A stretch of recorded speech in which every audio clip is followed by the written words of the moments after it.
careful not to parade your good deeds before men to attract their notice. By doing this, you will lose all reward from your Father in heaven. So, when you give alms, do not have it trumpeted before you.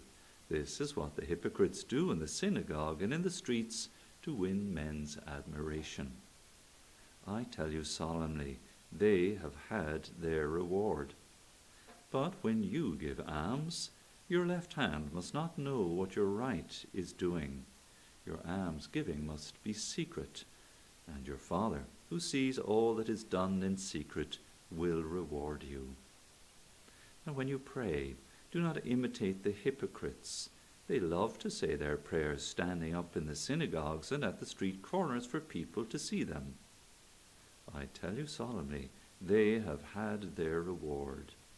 But when you pray, go into your private room, and when you have shut your door, pray to your Father who is in that secret place. And your Father, who sees all that is done in secret, will reward you. When you fast, do not put on a gloomy look, as the hypocrites do. They pull long faces to let men know they're fasting. I tell you solemnly, they have had their reward. But when you fast, put oil on your head and wash your face, so that no one will know you are fasting except your Father, who sees all that is done in secret. And your Father, who sees all that is done in secret, will reward you. The Gospel of the Lord. Praise to you, Lord Jesus Christ. And the words of the Gospel wipe away all our sins. Now, Lent has begun. Beautiful season every year, a strong reminder to us. Of course, springtime as well, time for renewal, a time to set aside the things that distract us and weigh us down and hold us back, and instead to take up that which will lead us closer to the Lord. Journeying symbolically with the Israelites in the wilderness, 40 years, journeying with the Lord in his fasting in the wilderness, likewise in preparation for his public ministry, and journeying with the church through this liturgical time of encouraged prayer, fasting and almsgiving in anticipation of the great passion of Christ in Holy Week. This is the pinnacle of the church's liturgical year that we look to and accompanying Christ on his sorrowful way through the cross to the great glory of the resurrection of Easter. And so saying no to self, as we know the world will teach us this anyway, is a very healthy thing if it is that we direct that towards our physical well-being, but particularly during Lent, our spiritual good. And that's far more important. So the first reading there, Prophet Joel inviting all to come to the Lord. Sound the trumpet, order a fast. Everybody come on in. A bit like Jonah. We'll be hearing from these great prophets as we journey through Lent. He went into the great city of Nineveh, as you know, shortest homily ever. The whole place converted. It was spectacular transformation. So calling out to everyone to turn to the Lord in fasting and prayer. So the wearing of the ashes today is very symbolic, very powerful, and a great witness to others, and a reminder, again, that we are made of that dust. We are nothing, an exercise in helping us to admit to the humbleness of our being and our utter dependence on God for everything. And so much we are inclined so easily to take for granted.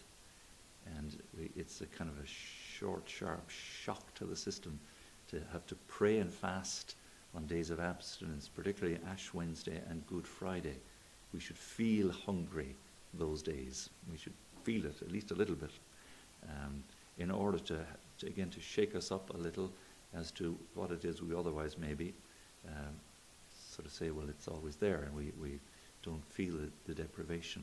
And reminds us of the great needs of the world and the many who are poor and who wake up and are hungry every day with barely enough to survive. And then our duty in kind to remember them, but also to care for them and see to their needs. So these are part of the three pillars of Lent. Almsgiving. And you see from the Gospel, don't let your left hand know what your right hand is doing. And obviously physically impossible to do that, but the Lord speaking in that way that our almsgiving must be in secret. It's not something to be trumpeted and declared from a height or shown off in any way, because whatever admiration we might get from men, as the Lord puts it, well, that's your reward, good luck with that. Rather, to do it in such a way that it's not drawing attention to ourselves, nor perhaps either in any excessive way upon the poor, kind of a theirs type of, that would be a demeaning way to approach almsgiving too. But our almsgiving can not just only be in kind materially by way of money, financial. It's always good to give to charities of all kinds. There's many, many marvelous charities to support. But our time and our talent are wonderful ways of donating what it is we can never get back. Because when I invest my time in some good cause, there's no getting that back. But we know ourselves, from the act of giving, we receive far more back than we actually give or donate, because God's grace is in that transaction if it's done worthily and with the right intention. And so the Father, who sees what's done in secret, will most certainly reward all these good deeds of our almsgiving. Fasting, of course, again, always good to keep a check on what it is we consume, not just in the way of food or drink, but so many other. We live in a massive consumer environment. I was reminded this time of year of the young boys who, I was living in London years ago. It was around the time of the Chernobyl disaster. Had been some time after, I think, and some good family that I know, they invited a couple of boys from Chernobyl to come and stay in their home. And one of the first things they did was they brought the boys down to the local supermarket to buy anything they wanted, any one item, whatever. And they stopped when they walked in the door of the supermarket to see the shelves full of food, something they hadn't seen in their home country. They're completely oblivious to this reality. And so it's a good wake-up call for us to stop and see the abundance, but the consumer world in which we live, which drags us into that world of you must have the next thing, the next new thing, the next new car, or whatever it is. We are so overwhelmed with this in the West. Lent is a time to reflect and look to those in the poor nations. Troker, of course, the bishop's charity, seeks to draw our attention to the great needs of the poor. Somalia, particularly, I think, is under focus this year for our concern. And so we should see in our almsgiving to the poor and our fasting. But prayer is the other great pillar of Lent. So important that we make time, space, and dedicate time to the Lord in prayer during Lent. Holy Mass, of course, every day, highly commendable and a very worthy practice.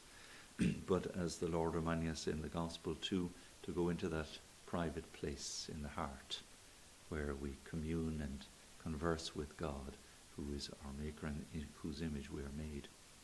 Here in Radio Maria, we're beginning now 40 days, please God, of continual adoration, night and day, until Holy Thursday. So if you're watching here online, we invite you to come and watch with us. We'll have our online Holy Hour certainly this evening at 5. But please God, we might see if we can expand that a little bit too.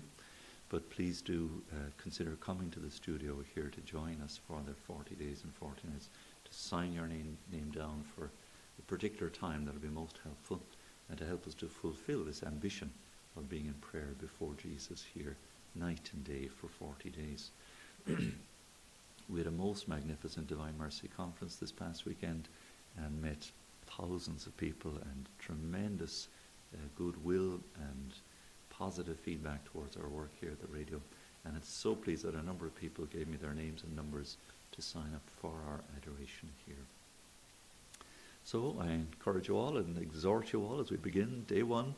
And if you fall flat in your face by midday, don't worry about it. Get up, start again, and keep going, because that'll be an inevitable part of the journey. It's never an easy thing. But we should feel the pinch a little bit. You know, it should sort of hurt or tweak or twinge in some measure by way of fasting, prayer, and almsgiving. And the Father, who sees all that is done in secret,